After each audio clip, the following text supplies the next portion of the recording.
So just a warning, this is a little bit of a rant, but if you want to stand out as a true business professional, here are some of the tips that I think are really important.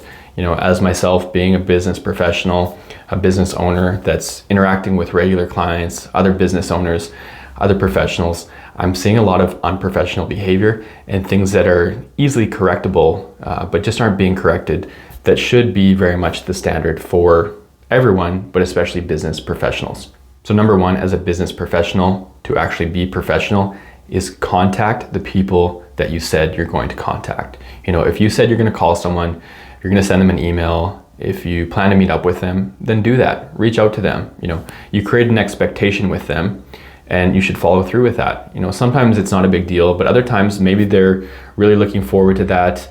They really needed to speak with you, and then you kind of just left them hanging, and that's not a good look. And you need to be mindful because you never know where something can lead, especially in business. Maybe that person that you didn't contact or didn't follow up with could have become a client, or they could have connected you with someone. It could have really changed the trajectory of your business, but because you didn't follow up with them, that never happened. And maybe they never followed up with you because they were disappointed that you never did what you said you would do. And that can create a negative perspective or a negative view of you for some people. The next tip is respond to your emails. I would say respond to business emails as soon as you can, ideally within 48 hours or at least business hours. I've dealt with business professionals, whether that's, lawyers or accountants or insurance brokers, that will take 6 to 8 weeks or never respond to an email. That's completely unacceptable in my opinion. So I really think it's good to respond to emails within 48 hours. And if you are really busy and you can't provide an adequate response, that's okay. It takes 15 seconds to write an email saying, hey, I haven't forgotten about you. I'm just really busy right now and I'll get to it next week. Thanks for your patience. That takes 15 seconds, and then you're not leaving that person hanging. You come off as a professional, someone who's on top of things, and it just so happens that you're tied up with something else. And I think that's a great way to handle it. The next tip would be to show up for the events that you said you would show up for or that you registered for. This has been a huge issue, whether it's events I'm going to or events that I've set up. Maybe 15 people will register and 2 will show up and no one will actually cancel.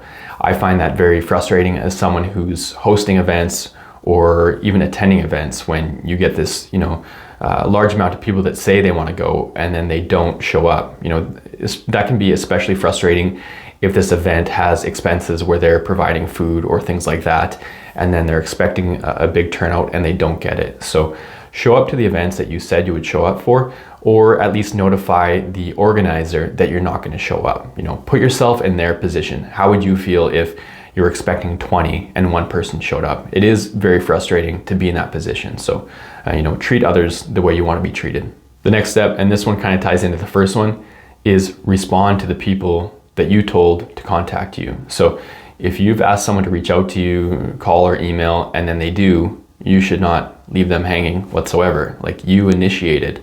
I've seen that a lot where people told me to contact them and they wanted to speak, and so I did, and then they just don't respond. So that can be really frustrating. And again, you never know. Maybe that person could have been a good business partner, could have had clients for you, could have been a good referral partner. So you want to make sure that you're staying professional in that sense of communication and responding to people that have gone out of their way to contact you.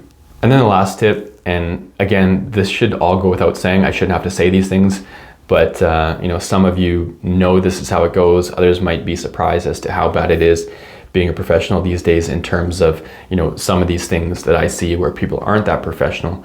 But the last tip would just be to show up to meetings that you've said you're going to show up to. I've had multiple instances where people book a meeting and they just don't show up and they don't cancel. So really, it ultimately comes down to just doing the things that you said you would do and doing them in a timely fashion and a respectful and professional way.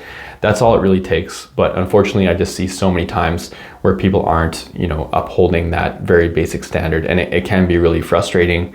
It's really hard for me to want to refer one of my clients to someone else when it takes them 6 weeks to respond to an email to me. I wouldn't feel comfortable sending clients to someone like that. So keep that in mind if you are a business owner, that these things all matter. They add up. They're part of what builds your reputation and your credibility, and it can be harmful. I know everyone has kind of their different styles of communication and their different standards, but it is important, I think, to follow steps like this.